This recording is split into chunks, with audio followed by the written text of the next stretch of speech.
Hello Gemini, and welcome to the Green Woman Tarot. This is a reading for you for the first half of February 2021. 2021. So that's from the 1st through to the 14th or 15th even. And it's a general reading just to see what sort of energies are around you at this time, to see what's on the cards for you. But before we delve into the tarot reading, I need to consult the oracle. And this is the Magical Times oracle that I'm using today. And I'll draw a couple of cards from this just to start your reading off with.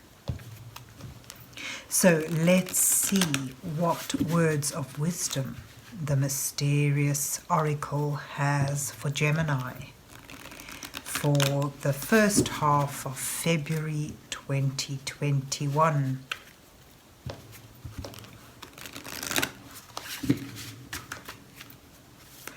What messages are here for Gemini for the first half of February 2021?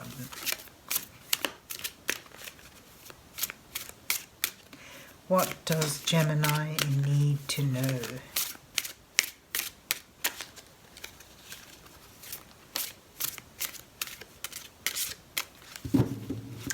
So let's just fan the deck out and I'll choose a couple of cards at random. Hello, Rocket.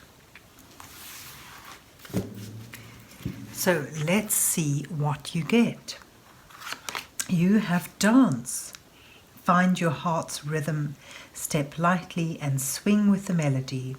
Close your eyes and let joy lead the way. So this speaks of sort of exuberant celebration, just letting go and enjoying the moment, finding joy in the moment, dance. And you've got faith. Believe you are not alone. Spirit is right beside you. Ask for guidance and it will come. So that sort of says your spirit guides, whether you believe in angels or whether you look to your past family members, your ancestors or God. However you call that divine energy, it's watching over you now. And believe that, have faith that everything will be all right because you've been watched, you've been guided. And you've been led.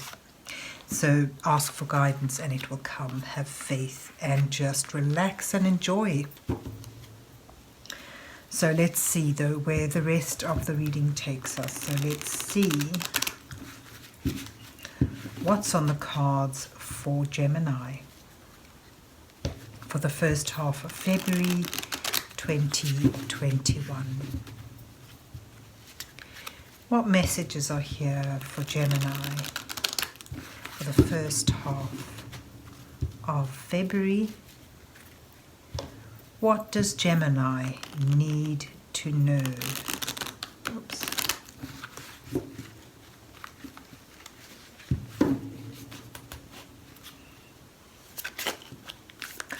Oh, right, you've already got a card falling out. So I'm going to do an 8-card spread as I normally do for you. The first 2 cards depicting you where you are now. The second 2 cards highlight the challenges you face at this time. What's prevalent now. And then beneath that is guidance from Spirit. And then the last 2 cards will reveal your possible outcome. So let's see what you get. You start with the King of Pentacles, a nice steady earth energy, and you've got the Lovers, a union or a choice, or both. And then your challenges now are the 5 of Swords and the Wheel of Fortune. And then beneath that you have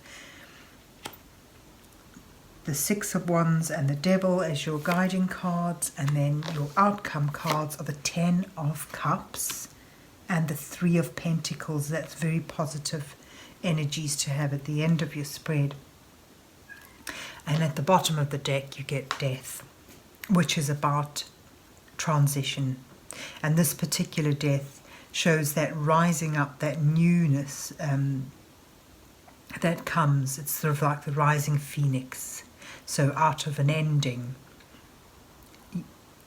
a new beginning arises. So, you know, if you look at the phoenix, he actively destroys himself in order to rise up again out of the ashes, out of the remains of something that has ended. So it's actually more positive than you might imagine.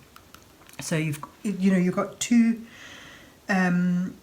cards that sort of indicate a change in energies. You've got the Death card here and the Wheel of Fortune, which is also about a change.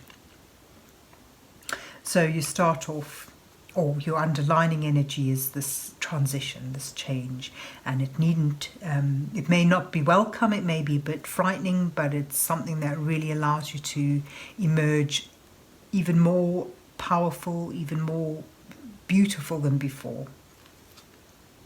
So there you have Death at the end of the deck, at the bottom of the deck. But you start here where you are with the King of Pentacles and the Lovers. The King of Pentacles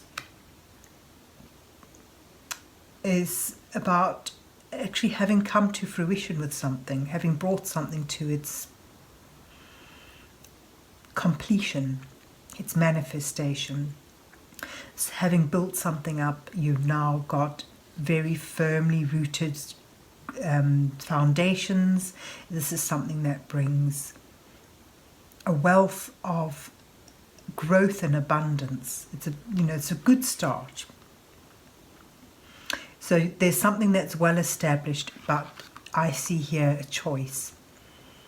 I mean, the Lovers is about a connection, a union of two opposites, but it also talks of that choice between staying where you're comfortable and embracing something new that is unknown to you, that may bring knowledge and further expansion away from your comfort zone. So there's the choice. Do you stay where you feel grounded and secure, or do you take a chance on something new, something different? So your challenges here, you've got the Five of Swords, which speaks of unfairness in a way, an imbalance of power. This is a card about one person or one aspect overriding another, with almost like with brute force, overcoming it, winning it.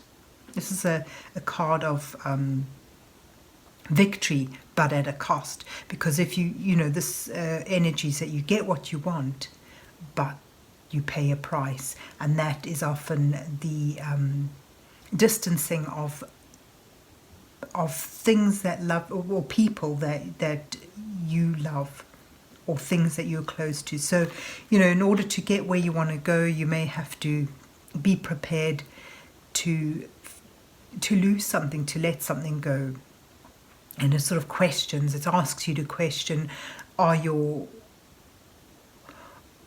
ethics right? Are you living true to your moral code, your moral compass? Is that your guiding light? Or are you reaching for something that perhaps is not rightfully ready for you, is not really for you, doesn't really match? I mean, there's a cost that's going to come to it, so you need to question whether you really want it at that price.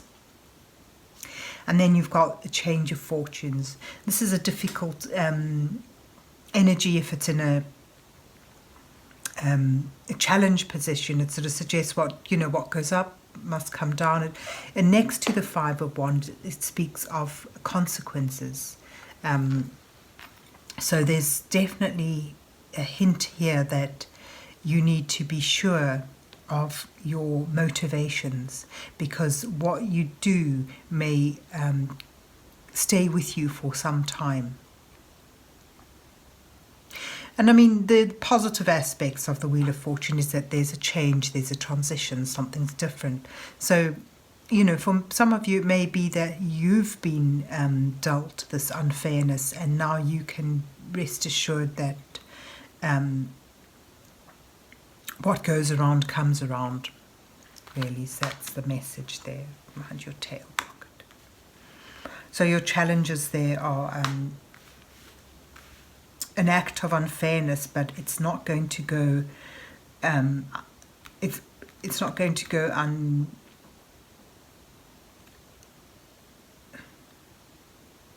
what's that word? It's not going to go unpunished, if you will. I mean, I don't want to say it like that, but you know, there's going to be consequences to an act of unfairness, to a bit of bullying, a bit of pushing, taking away from someone what is precious to them through force and manipulation even.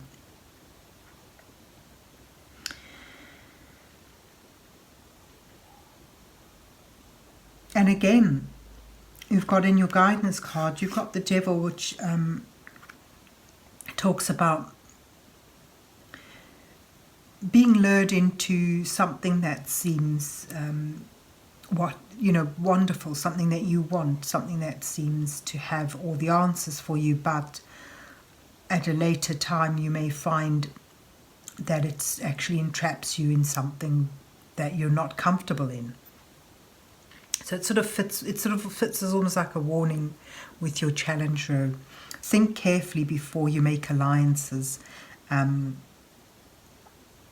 Don't allow yourself to be lured into fulfilling your desires at the expense of your moral code, at the expense of your integrity, because you may find yourself feeling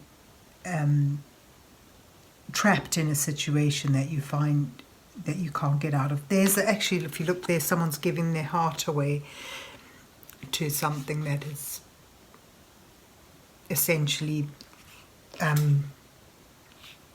holding them down. So he's got their heart. Yeah, so be careful what you give your heart away to. You may find yourself in a state of imbalance and with sense of regret. But, you know, you can be successful. The Six of Swords is about victory and acclaim. This is a card that depicts someone who has gone on a quest and they have come back victorious to the acclaim of others.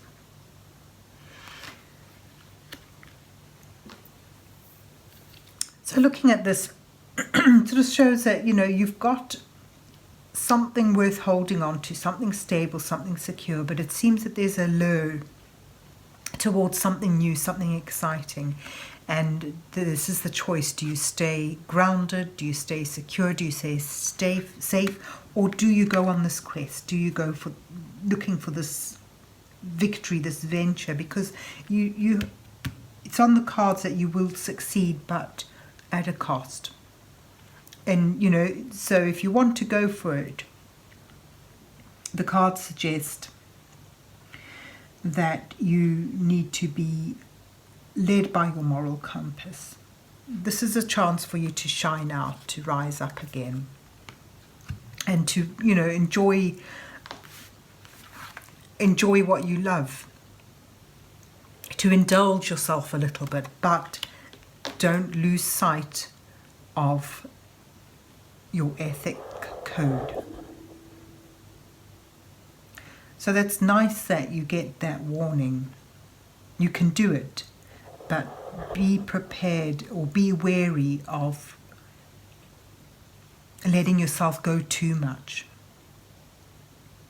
So where does this all lead you? Well, it does lead you towards joy and fulfillment and a sense of wonderful harmony. And if you look at these two cards together, you've got the Lovers and the Ten of Cups. That does speak of a very fulfilling union, a union that's deeply rooted and that can go the distance. So, you know, so long as you allow yourself to be led by your morals, and so long as you be wary of how you're treating others as you reach for your goal and find that victory, you will be able to bring yourself to a point of joy and harmony with someone else. Because it's sort of almost contradictory to what could come if you're not careful. And I suppose here you have the faith card sort of urging you to tap into your guidance system, your belief system, and let that be your compass. Because that will guide you straight, that will keep you straight. You're being watched over. And that sort of has two aspects of it, you know, the aspect that you're being carefully looked after and comforted, but it also shows that you've been observed. So let your good sense, your moral compass, guide you through this. And it brings you, as I say, to great joy and also making progress. The Three of Pentacles is about making steady progress and building it up. So to recap then, you know, you're stable where you are, but there's a lure to something that you really feel could bring deep fulfillment to you. And it's fine to go for it because, you know, it shows you can succeed in this. You can get what you're looking for. But you have to be wary of how you conduct yourself as you go along. You have to be careful and be considerate to people around you as you reach for your goal. And if you're able to do that, you will find that goal in a harmonious state, and you'll find yourself in a, you know, having reached complete joy and building something up this is about, you know, working with people, building something up with someone, with help, with collaboration, with advice and with guidance. So yes, there's great chance for joy for you here. You have to just be wary of your steps and not lose yourself in total abandon. But, you know, on the other hand, it's about getting balance. You know, enjoy it, find your rhythm and move forward, but step lightly and work harmoniously with people around you. So there you have it, Gemini. I hope you enjoyed your reading and that it resonates with you. And if so, please remember to hit the like, share and subscribe buttons. And then enjoy the first 2 weeks of the month. And God bless you till we meet again.